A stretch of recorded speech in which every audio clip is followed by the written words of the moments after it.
శ్రీమాత్రే నమః. అందరికీ నమస్కారం. ఈ వీడియోలో మనం తెలుసుకోవాల్సినవి దీపానికి అన్ని మాసాల్లో కన్నా కార్తీక మాసంలోనే ఎందుకు ఎక్కువ ప్రాధాన్యత తెలుసుకుందాం. అలాగే రావి ఆకు దీపం ఎందుకు పెడతారు, పెడితే ఎలా పెట్టాలో కూడా తెలుసుకుందాం. అన్ని మాసాల కన్నా కార్తీక మాసంలోనే దీపానికి ఎక్కువ ప్రాధాన్యత ఉంటుంది. ఈ కార్తీక మాసంలో ఇంట్లోనే కాకుండా బయట గుమ్మాల దగ్గర కూడా దీపాలు పెడతారు. ఎందుకంటే కృతికా నక్షత్రం అగ్ని సంబంధమైన నక్షత్రం. పూర్ణిమ నాడు ఉన్న మాసానికి కార్తీక మాసం అనే పేరు. అంటే అగ్నిని ఆరాధించవలసిన మాసం ఇది.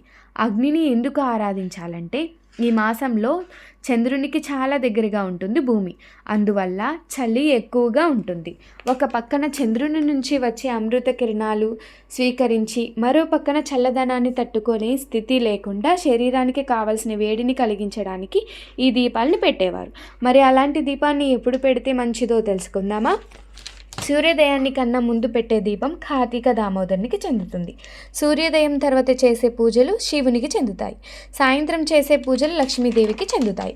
ఈ ముగ్గురికి ప్రీతికరమైన ఈ మాసంలో లక్ష్మీ స్థానాన్ని దీపాన్ని లక్ష్మీ స్వరూపంగా ఆరాధన చేయండి, మంచిది.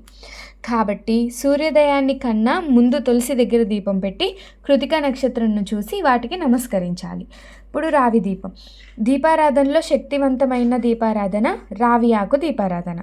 ఎవరు అయినా ఇంట్లో ఈ దీపాన్ని కార్తీక మాసంలోనే కాదండి, శుక్రవారం రోజు కానీ, గురువారం రోజు కానీ, సోమవారం రోజు కానీ, మంగళవారం రోజు కానీ వెలిగించినట్లయితే విశేషంగా లక్ష్మీ కటాక్షం, శివానుగ్రహం పొందవచ్చు.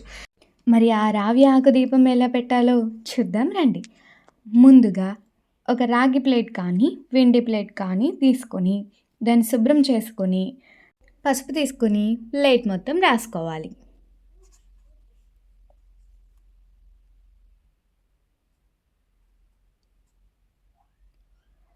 తర్వాత ప్లేట్ మొత్తం కుంకుమ బొట్లు పెట్టుకోవాలి.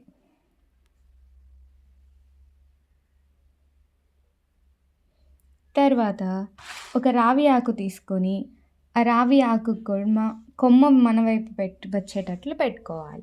పెట్టుకొని దానికి కూడా పసుపు కుంకుమతో బొట్లు పెట్టుకోవాలి. తర్వాత 2 ప్రమిదలను తీసుకొని వాటికి కూడా పసుపు కుంకుమతో బొట్లు పెట్టుకోవాలి. తర్వాత దానిలో నువ్వుల నూనె కానీ ఆవు నేతిని కానీ వేసుకుని దీపం ఏకహారతితో వెలిగించుకోండి. ఎప్పుడు ఇంట్లోనే కాకుండా శివాలయంలో కూడా మీకు కుదిరినప్పుడు వెళ్ళి శివాలయంలో కూడా రాశి ఉసిరి దీపం వెలిగించి రండి, చాలా మంచిది. అలాగే ఈ కార్తీక మాసంలో దీపదానం, ఉసిరి దీపదానం ఇవ్వండి, చాలా మంచిది.